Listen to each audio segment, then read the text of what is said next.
Wednesday, August 24th, and this is about the milk carton and the bottle in orthographic and axonometric. This sketch just shows what I was talking about earlier about the relationship between these projections. By the way, these lines, what I'm calling the projection lines, you don't see them anymore in CAD, right? They're just not there because CAD gives you the thing already. Whereas when we draw by hand, they're really important because they allow you to derive another view by simply projecting those lines. I mean, in these cases it's kind of similar, but if I project up, does that show?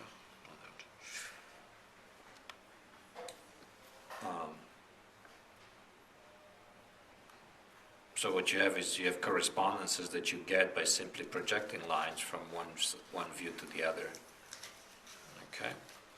So once again, in orthographic, which is, we're going to do both orthographic and axonometric today. In orthographic, the projection lines are parallel to each other and the object, and this again it's a simplification, is parallel to the plane.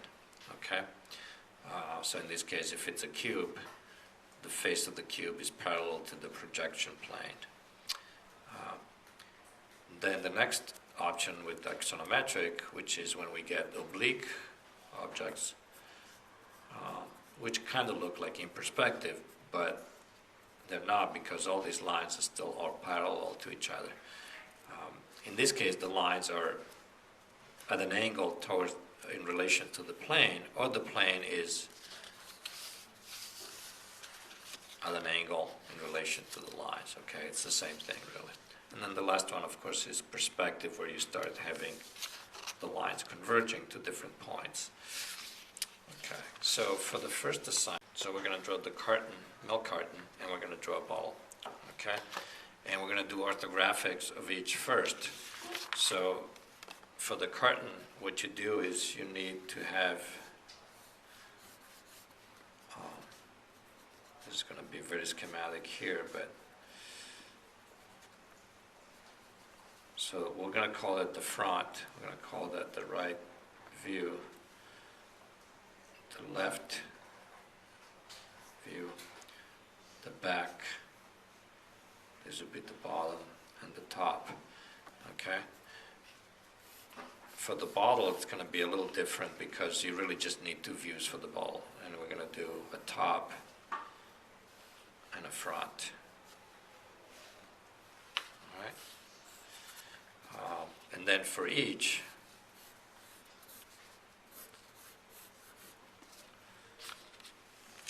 if you look at the assignment sheet, we're going to do 2 or 3 views axonometric. Okay, so this would be one here, and maybe another one lying sideways like that. And then for the bottle, we just need to construct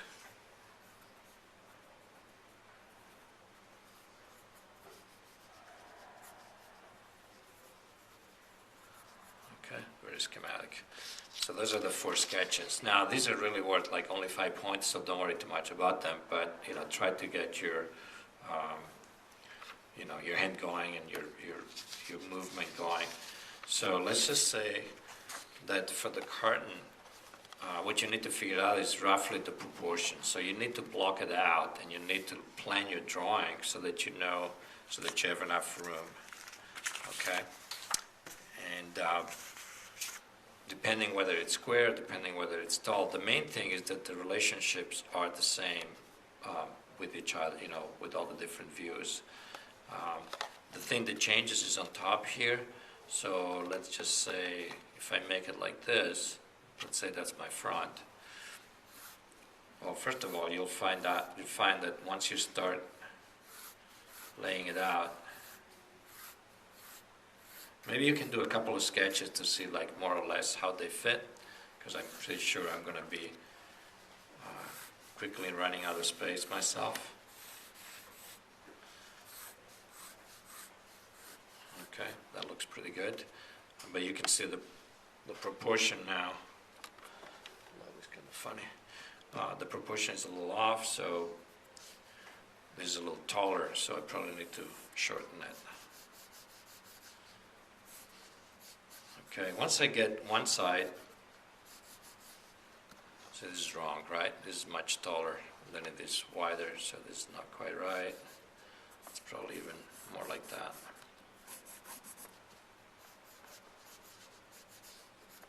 Okay, then you get the other views. Just like that. I'm gonna go a little quicker because I'm gonna run out of the time on the video, and I want to get the bottle, and then I can go over it again a little more in detail. And that's the other view right here.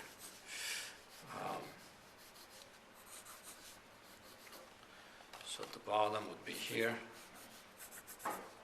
and in this case it's probably a square. So pay attention to like the orientation. So if I did this, that would be wrong, right? Because if I'm looking at it like this, I turn it, and that's my view. Actually, it's right there, like that. So this is wrong. There are instructions about doing a title block around the drawing. That's on the front page in I Learn. And then what you want to do is put a couple of labels. Okay? Somebody asked about the drawings and whether they should be freehand. Yeah, these 4 drawings, they can be freehand, and you can, again, clean them up a little bit. By cleaning them up, I don't mean like erasing them, but just taking a straight edge and doing some lines that are like, you know, maybe touching them up a little bit. Or you can do the whole thing freehand, so don't worry too much about it. I think you should do the part where you lay it out freehand to kind of get a sense of where everything is and get a sense of the proportions, okay? So once again, if you have your carton, decide which one is your front, and then that's the view from the right, that's the view from the left, the view from the top, the view from the bottom, and then all the way back is the back. So take a quick look at the lettering resource, and also there's a template to do the border and a title block, and it shows you like how big a border around the. Just be careful, don't cut yourself. But a border around your sheet is to line it up with something, like the edge of your desk or something, and then you can use your fingers as a little guide. Okay, so I'm going to use that as a little spacer, and then you can do a pretty straight line like that. Okay, so that's your little marker.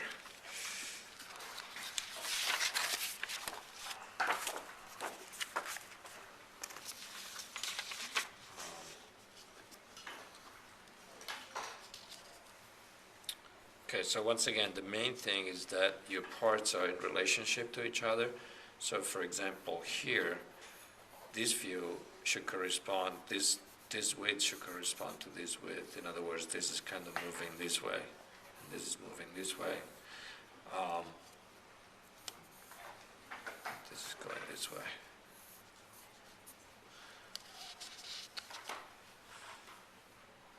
And depending on where your roof is, this line will be either this way or that way. So you could decide that your front is, this view. So things would shift. Okay. Now for the orthographic,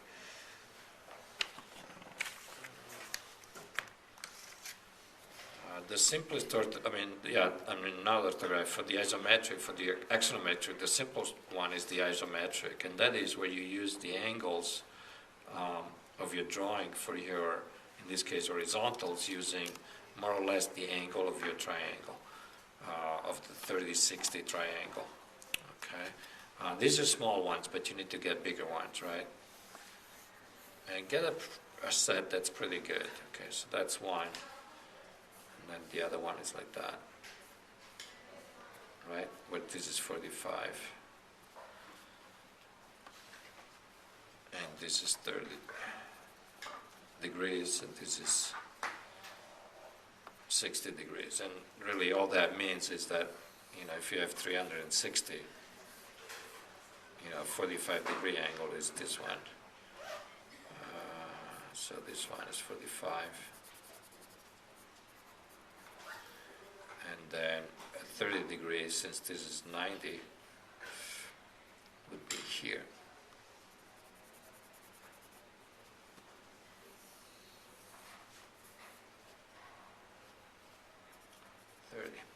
Okay, so that's the set.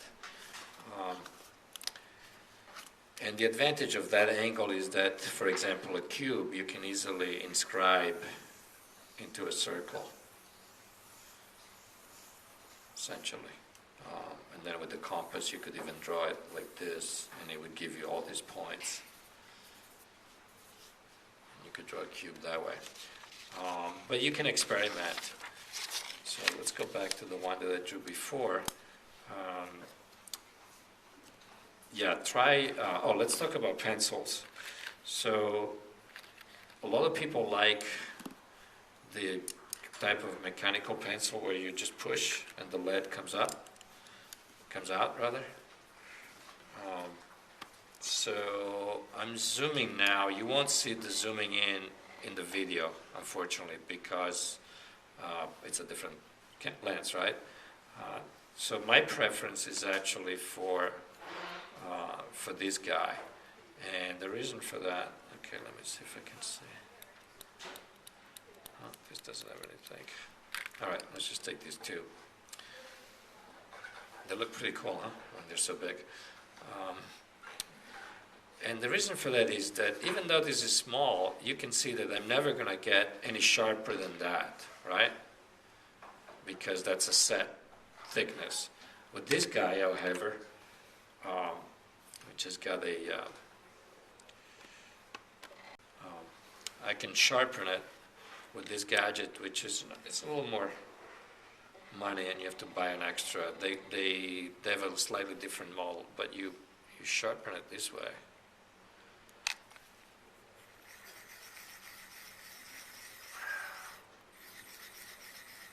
Remember, whenever you do a mark, it's never going to be right. It's always going to be either to the left or to the right of where you thought, you were going, right? And that's because it's just nature, right? You can't.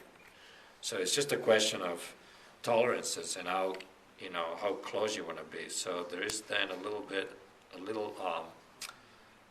it's almost like a cigarette filter, and then that's how you clean the. So now let's take a look again at that. Oops. And all of a sudden you can see that point is really pointy. So even if you get, this guy is at, point, I think this is 0.5, let me just say. Yeah, this is 0.5 millimeters. It's not as sharp as this one. Now sometimes, that's a pain because you can't keep it this sharp all the time. One way to keep it sharp is to minimize the dulling effect is to actually turn. With the other one, if you turn, it doesn't do anything. But with this, if I turn the pencil, can you see it? It actually keeps the point sharp and does not make it go like this. Okay, so it keeps it round, keeps it even if it gets a little blunt. So anyway, that's my preference, but you guys can use this if you want. Or you can use pencils too. If you use pencils, I would recommend getting yourselves a nice portable sharpener, and unfortunately this particular model they don't make anymore. This is really good with batteries, so you don't have to get up all the time to go to whatever to sharpen. Okay. So we said that for the axonometric, we're going to do at least two views, maybe one where it's sitting up straight, and the other view is maybe sideways. Let's see.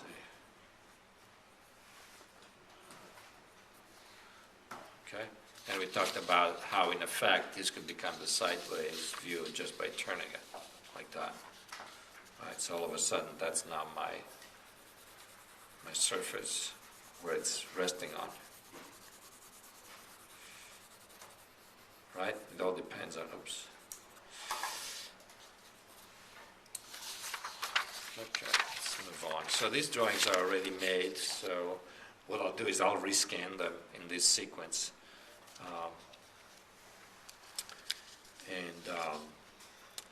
So this is the view where it's the same, isometric, so 30-30. What happens in that view, this is a little bit off, is that we tend to make these dimensions the same. So this is the same as this. So the distortion is the same, or rather there is no distortion. But if you start changing those angles, if this angle becomes shallower and this one becomes wider, then you have to adjust. So all of a sudden this thing wouldn't look right if you kept this particular distance here, right? Because then all of a sudden it looks like a, like a tube thing. So what we do is we shorten the view that gets more of the angle. Because what happens is this is going to start approaching the real square. If I turn that even more, the extreme case is this, which, by the way, don't do this, okay, in your sketches. Don't use this projection. So in this case, what we do is we cut in half to make it look like it's right. But again, that's 90 degrees. Don't use that for this exercise, okay? It's just too easy. All right, and this sketch just shows how I quickly determined the proportions of this object. So what I did is I took my box and I said, well, that looks about 3:2 proportion, and but it's a little bit less, but it's about right.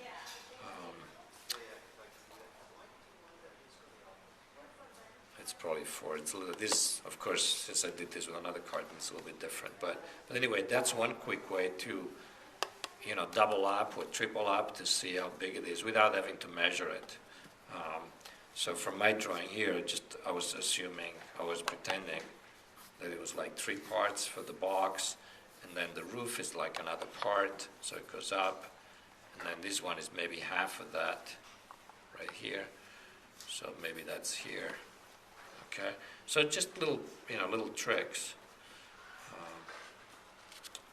Once again, to find this line, just take the middle, the real middle. Okay, not the this is not perspective. It's isometric, axonometric. So everything we take it face value. So we split that in half.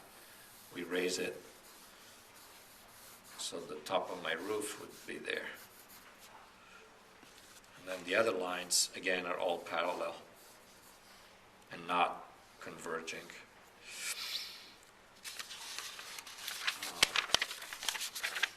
That just shows again, using the triangles. When we start using the triangle, this will become obvious.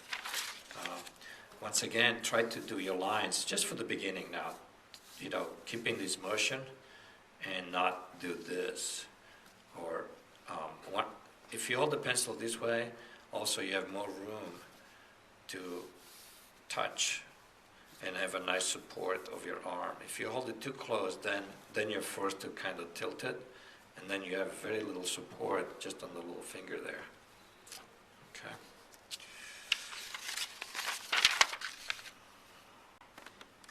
This drawing just shows that I can find my relationships in the object by using diagonals. So if I wanted to find, for example, the middle of this, I could do 2 diagonals here. At that point, I would draw a parallel to that line, and that would give me the half point there, and I could go on like that, right? For the bottle, again, the orthographic is very simple. Well, not super simple, but what it is, it's your top view,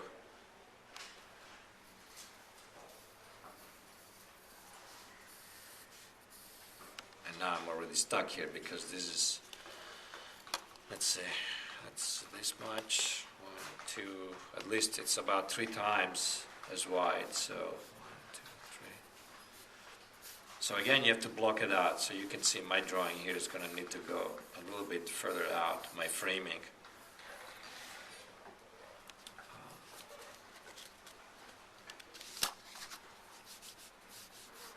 So now I just try to get a few proportions.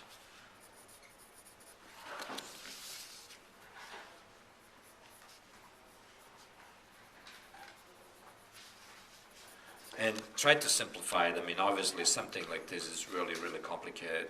And actually, because it's transparent, it's even harder because it's, it's a little confusing. But if you have all these lines, it's up to you, like how detailed you want to get. Just try to get the main shape, because there is enough there to, keep you busy. Now remember, if it is orthographic, the bottom is a straight line, more or less. Okay, I mean, it goes in a little bit, but don't show an ellipse. And the same for the top. Don't show an ellipse because you're seeing it straight on, so you're seeing a straight line. Okay, it's all straight lines. It's hard for you to actually abstract that concept because when you look at it, you're going to be seeing it in perspective. I mean, right? I mean, everything is... so these would be just a series of straight lines. So that's for the orthographic. Now for the isometric, you have to do ellipses, okay? So you need to exercise doing ellipses, and there is a couple of tutorials on ellipses. And the trick with ellipses is that you keep your hand moving, and then you kind of like, okay, now I'm ready, and now I'm going to draw one. And you can practice different, shallownesses, different shallow, thinner or more fat. You can practice doing the same width, but, a little more. As you get towards the real circle, it gets harder and harder because it's a lot easier to do this since it approximates a straight line.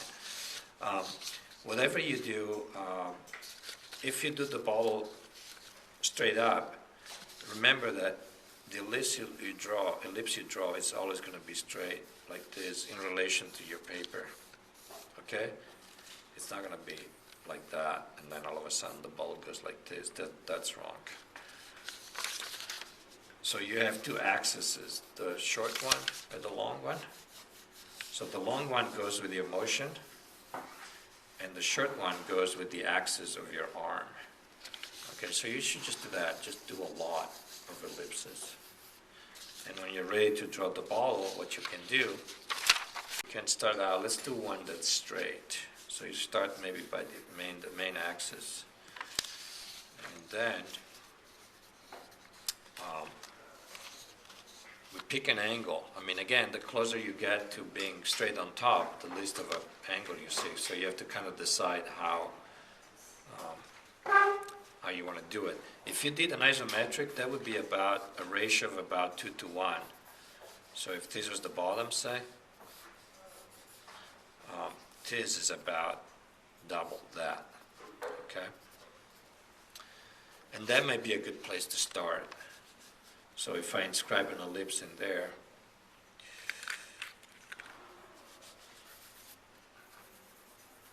so just for fun, you can try to like kind of, maybe determine where your main cuts are, where your main. Okay, so you just build it up like that. Maybe that's a little smaller here, a little bigger. It's a little hard for me here because I have too many things. This space is too small. I have to speak into the mic, and so I'm totally constricted, but it should be easier for you. And then you just start connecting.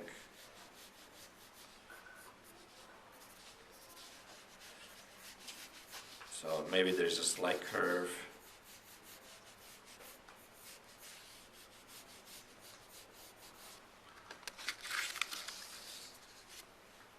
So it's not bad, but it's not really super symmetrical, so I can adjust it a little bit. And then you can go back in and if you wanted to play around with like what we call contour lines, you could even define some other lines to give it more volume. So, for example, I could draw these sort of cross lines, and then I would try to follow all these points, say on the back here, right, like that. So maybe that's a little, and then here maybe.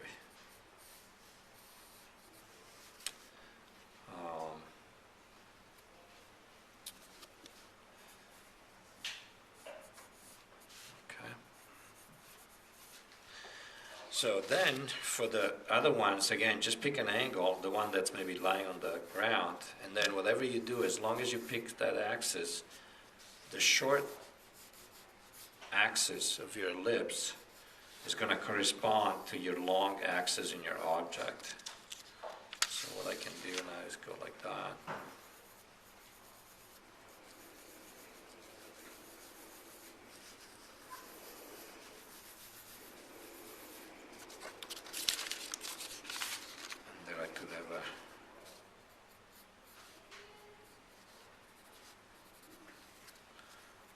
Now what happens with this is I'm not saying, I don't know exactly what's in front and what's in back.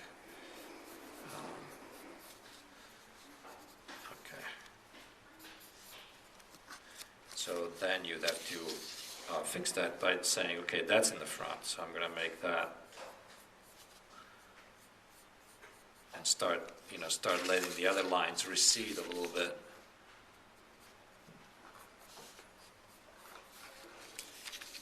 All right, so, but I want to get around and actually help you start this project, so I'm just going to stop that here.